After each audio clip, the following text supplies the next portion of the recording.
Hello, Michael Tellinger here. Welcome to another frequently asked questions session.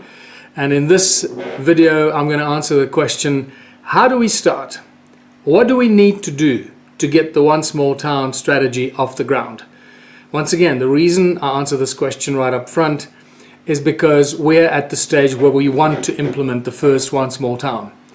To answer the following question, which is also a frequently asked question, in fact one of the most frequently asked questions right now that I get in emails every day is, where is an example of a One Small Town? Have you established a One Small Town somewhere in the world? The answer to that is no, we have not. We are working towards the very first one. I can promise you that the time that we start the very first small town successfully and according to the plan of action, the implementation steps, where the mayor drives it and it's supported by a large percentage of the community and the town council. The moment we launch the One Small Town in that fashion, everyone around the world will know about it, and you too will know about it very quickly, because the PR and the media that we've got planned around this, with the mayor as the driving force and the face and the voice of the One Small Town, will start going around and become viral very, very quickly. Because people all over the world are desperate for solutions. People want to know that there's a way out of this mess. And people will gravitate towards the One Small Town video and the positive messages broadcast by the mayor every week about the progress and activity and what we're doing, and the success stories will be so inspiring and so attractive to the people of the world. Millions and millions of people around the world across all countries. This I know because I've received emails from people from all countries in languages I didn't even know existed. People everywhere want a solution to the problem we all face as humanity. So how do we start? What do we do? There are various ways to start this. There's an easy way, or a journey, or a route that's going to be a lot easier. And then there are stages of more and more difficult ways, as you know, the sources and the support tools that we have are less. So the first prize to start One Small Town is that we find a town and a mayor and the council that love the idea, that are desperate for new ideas, for new plans of action, a town council and a mayor that realize that the current system that we're in does not provide the solutions, a town council and the mayor and the people of the town that realize that here's an opportunity that will bring them into a situation that will bring prosperity and abundance, that will attract investors, that will bring the new businesses, the opportunities, the reactivation of the farms, the factories, the schools, the hotels, the motels, the hospitals that are standing empty, the roads that are broken. This is an opportunity for a mayor and the council and the people of the town to literally take the broken town and turn it upside down and turn it into an infinite possibility of opportunities for anything we as the people of the town choose to do. Whatever we feel we have the capacity for.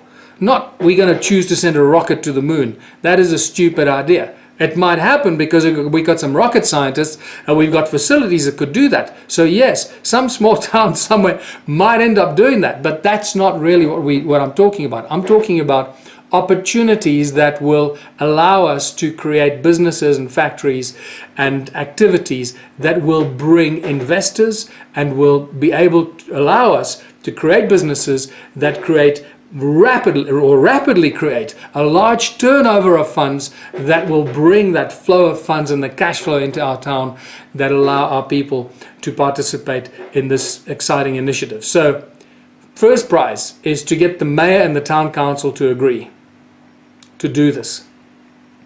Then the mayor and the town council hold a meeting and they share their ideas with the people of the community and invite people to join. Obviously, some people might decide this is a crazy idea and some people think this is a wonderful idea. It doesn't matter. As long as we have a critical mass of people, and I would say 10% or more is a critical mass already. So once we have that foundation in place, that puts us in a very strong position. keep in mind, if the mayor and the council decide to do this, the funding will come from the investors that the mayor, who becomes the voice and the face, invites. If you look on the website, you'll see the bullet points of implementation. You'll also see the proposal to the mayor. Please read that. And there are a bunch of bullet points of implementation that really just suggest of what to do, how to do this, how do we start. So the easiest way is to get the mayor, council to participate together with the people. The next level of success would be if we had funding. If we found an investor who has $10 million or $20 million or whatever amount it is, what we need first thing we need is to bring in and install our source of electricity. Our new technology generators that we have access to, that have worked with inventors and engineers that have worked with me over many years and have committed their technology so that we can bring that technology to the town. Now keep in mind, this technology will not be sold on the open market. This is not technology we're going to make available to every household to buy across the world. We've been holding on to this technology because we realize that by selling it to individual homes is actually creating a bigger problem. So that's not what we're doing. We are using the tools of enslavement as tools of liberation. Electricity is one of the main tools of enslavement that has been used to keep people enslaved by having to pay for electricity from the central electricity generators and distributors. Once our town has its own supply of electricity, we control our future and our destiny. We can start any business. We can start any business that needs electricity. And as you know, everything needs electricity these days. Now, yes, I know there's a question that comes up all the time. Well, what about the laws and legislation that doesn't allow the mayor and the town to install their own electricity? That is a separate problem. That is a separate video that I will do, is how we get over that hurdle and what we do to neutralize that potential stumbling block.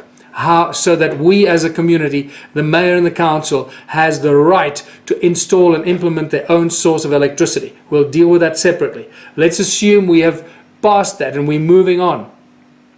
We now have our own source of electricity. With that, we can do everything. Let's assume we can't implement it and we don't have our source of electricity. It doesn't mean that we can't start a one small town or initiate a one small town launch.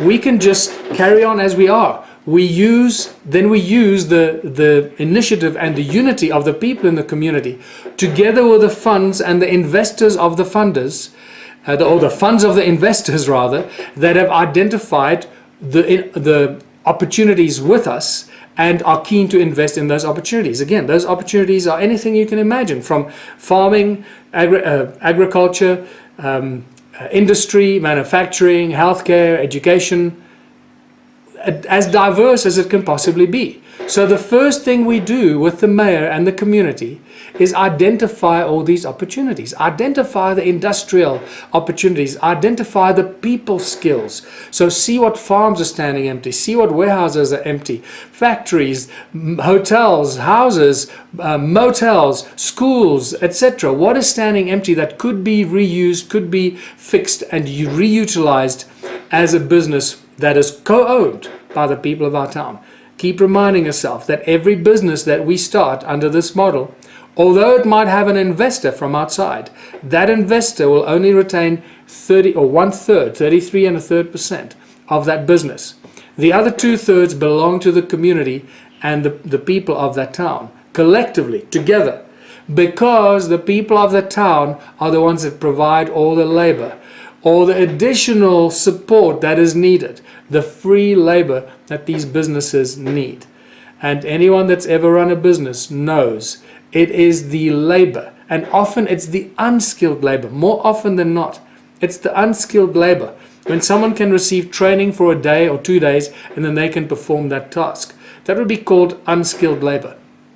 Not like somebody that has to perform surgery or etc. etc. Someone that has had to go through far more training to perform life-threatening activities. Those are separate. Okay, we'll deal with that question in a separate video. And that video would deal with people with different level skills. How do we deal with that? How do we equal and equalize the playing field so that everyone, no matter whether they're a doctor or whether they're a laborer, how can we equal the playing field or level the playing field so that everybody feels equally appreciated and nobody has better privileges because they've got a better education. That's a separate video. So let's come back to this. So now we have identified the industrial and all the different opportunities, and the mayor then becomes the voice and the face of the message. It is a well-scripted, well-filmed, beautifully presented, slick production that goes out every week. We send out the good news. We sell the sizzle, not the steak, like they say in advertising. So this is what we do. It's a very strategic, very well written and planned and filmed and executed production that goes out, where the mayor talks about the excitement, about the new projects, about the new opportunities, what we've achieved, what we've succeeded with, what we're planning, all the excitement, sell the sizzle all the time. Get the investors and get the people excited about what it is that we're planning, what it is that we are busy implementing, and what it is that we've already succeeded in. Even if the successes are tiny, they are still successes, because right now in small towns there are very few successes to sing about. So every little tiny success we have will be turned into a huge story, because that's what people want to hear. They want to know that this thing works. They want to see the successes, however small they may be. So the mayor and the mayor's face and the voice will be the driving force behind this, because the mayor's voice and face is far more powerful than my voice and face. No investor is going to come to our town because Michael Tellinger says this is an exciting opportunity. Or if some business guy in a town gets on video and says, come to our town, we got exciting opportunities. But if the mayor of the town, who represents and is appointed, a politically appointed figure by the people, and this is where we use the tools of enslavement as tools of liberation. We use mayors as politically appointed individuals. Can you see that? So when the mayor gets in front of the camera and the politically appointed leader of that community and that town invites the investors, invites the researchers, the inventors, the scientists, the healers, the teachers, invites all these amazing talents to his or her town, you know they'll pay much more attention to that than if I tell the people or the world that. So that's how we start this. It's really, really simple. I really urge you to go and read the implementation points, but keep in mind that the businesses that we've identified are not just going to be willy-nilly, oh, we've got some opportunities in this or some opportunities in growing food in a field somewhere. No, before the mayor goes out, before the mayor even talks about this, we'll use business models and business planners to put the business models into place, to present the opportunities. All these will be put onto a beautifully presented website. The website, the One Small Town website for our community, that'll talk about the Excitement Initiative. How many people are involved, all the businesses that we've identified, the business opportunities for the investors, how much is needed, what are the expected returns for the investors. All of this will be on the website. So it is a completely transparent activity and initiative from the word go. You can see that it has to be completely transparent, because this way we will start attracting the investors and the people that realize this unique opportunity. Keep in mind, once an investor has come in to invest into one of the businesses, whether it's the dairy, the bakery, the engineering shop, the healthcare center, whatever it is, only one investor will be brought in to invest into that business opportunity. After that, that business belongs to the entire community and all its people. So we're not going to bring another investor in to compete with ourselves. So you'll realize that the investors will probably see this as a very hot investment opportunity. And I truly believe, I've been saying this for many years, once the first set of investors have invested into our unique opportunities, our unique businesses in the first One Small Town, and other investors or rich people with money around the world find out about this, I believe that there will be a stampede of investors into small towns to grab those first investment opportunities. Why? Because there are a finite number of investment opportunities. in the small towns. And there are also a finite number of small towns until they become big cities and big towns that are unmanageable. So this presents a new, unique investment opportunity to conscious people. Hopefully they're conscious people with money. But it could be unconscious people. They just want to use their greed and capitalism as an incentive to come and invest because they're going to make a lot of money. That doesn't matter. We don't care where the money comes from and how it gets to us. Obviously, we don't want dirty money in our town, but we don't care if the guy is doing it for greed or, investing for greed purposes. Every investor is going to be treated the same way. There's a set number of rules that they have to abide by that each town will set up for themselves. And if the investor finds those rules and conditions acceptable, then they will invest. Keep in mind, every member of that community that contributes their 3 hours a week is immediately a shareholder and an co-owner of that business. The investor retains 1/3. But the investor gets all the benefits of the free labor, the additional skills, the components, the ingredients, the special things that we add and grow ourselves and contribute. So if that business is a dairy and we're making cheese, then we contribute the milk to the cheese factory. We're not going to charge ourselves for the milk because we create the milk or produce the milk ourselves. Understand the benefit for the person that invests into the cheese factory. This is an integrated plan. Every business we create is integrated with every other business on every possible level. And the benefits never stop. So I believe that this is going to become a true stampede investment opportunity because there are only so many small towns in the world. And once the cornerstone investment opportunities have been taken up, whether it's the food, the farming, the dairy, the engineering factory, the bakery, etc., the healthcare center. Once those cornerstone investment opportunities have been taken up, it's not going to take long for the town to make enough money so we, the people of the town, no longer need investors. We can then take the money that we've made and are making from the profits of these other businesses to start additional businesses in our town with our own funding. So we only really need the first few cornerstone seed funding businesses, after which we no longer need investors because our town and the people of our town will have our own money to initiate anything we need and choose to initiate. This is why I believe there's going to be a stampede of investors for the first small towns. And that's going to be a very exciting time. So let's go back to the question, what if, how do we start this?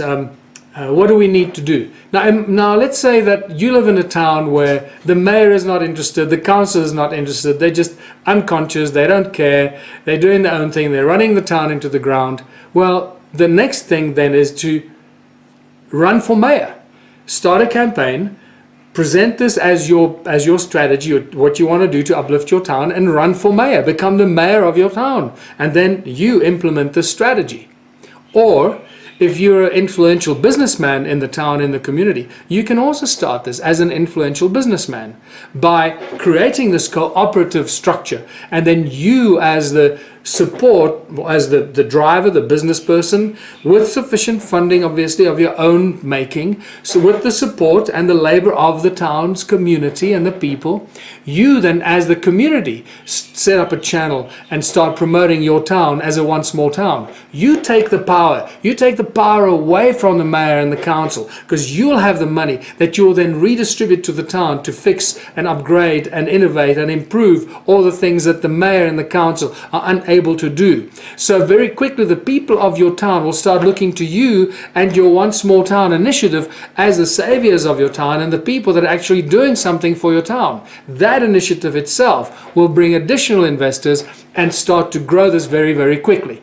I don't need to add that obviously the mayor of that town and the council of that town that didn't want to participate are not going to last. The next time the mayoral elections come around, that mayor will be voted out And one of you, or possibly the initial investor and business person in that town, may run for mayor, or somebody else might run for mayor that promotes the One Small Town philosophy. So whichever way you look at this, we can start this. We can either start it with the support of the mayor and the full fanfare to go out there all guns blazing and make it look fantastic to the world, or we can start it with just a funder, or we can start it with just the local townspeople and one business, and it needs to be a large enough business, obviously, and then invite and create an incentive for other business and investment opportunities.